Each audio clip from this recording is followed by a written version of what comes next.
Growing up in the 90s, I got to see the full transition of MTV from music-based programming to more original and reality-based shows.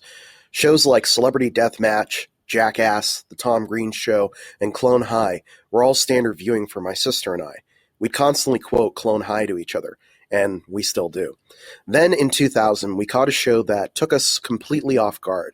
I remember her telling me to switch to MTV to see this new show.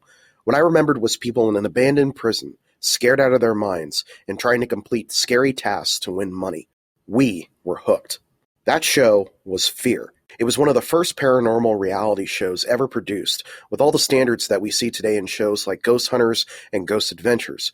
What set FEAR apart from those shows, though, was that these were just ordinary people in spooky locations, and, of course, it did it first. The concept was simple. Put a group of strangers in a supposedly haunted location, complete tasks, stay the night, and win money.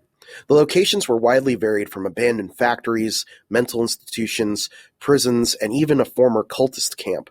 In reality, many of these locations and the legends surrounding them were all fake. Places were chosen more due to their look than their actual history. Still, what made the show work was in the title. When you're all alone and you tell yourself not to think of anything scary, that's exactly what your brain does. You start to freak yourself out.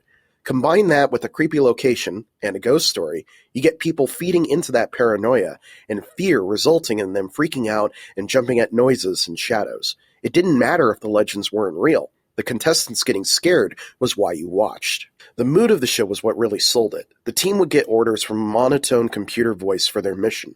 We would see night vision shots of the location, showcasing just how big and empty these places were. The contestants also had cameras mounted on their chests, pointed directly in their face, so what we saw was just how freaked out they were getting.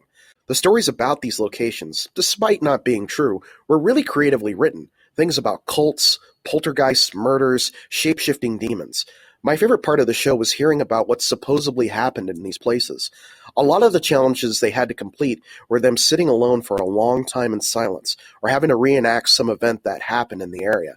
It built tension, and the creepy ambient music just worked so well. You were scared because they were scared. The theme song was amazing too, Voodoo by Godsmack. The show only ran for 2 seasons, totaling about 16 episodes. There was a reunion/greatest hits special, as well as a DVD that gave you a brief behind-the-scenes look. Apparently it was canceled because it was too expensive to produce. There was a rumor that somebody died during filming, and that led to it being canceled. But this is not true. It still ran in reruns for a good number of years. Sadly, it hasn't appeared on any streaming services, but fans have tape-traded the show, and some episodes have shown up on YouTube and other video sites. There was a sister show on VH1 that had the same premise but had celebrities. It lasted about 8 episodes. I'd love to see a revival of this show, or even just the premise to come back. The show worked because of how little they did. Here's a place, a story, and some people. Your mind filled in the rest, and that's what made the show so scary and so much fun. What did you think about MTV's FEAR? Do you think they should have gone more seasons? Do you think it needs a revival? Let me know in the comments below. The content on this channel is made possible from viewers like you. Help the channel grow by supporting me on Ko-fi, which you can find a link to below. You can also help by liking, commenting, sharing, and subscribing. Thank you again for watching, and I will see you guys next time.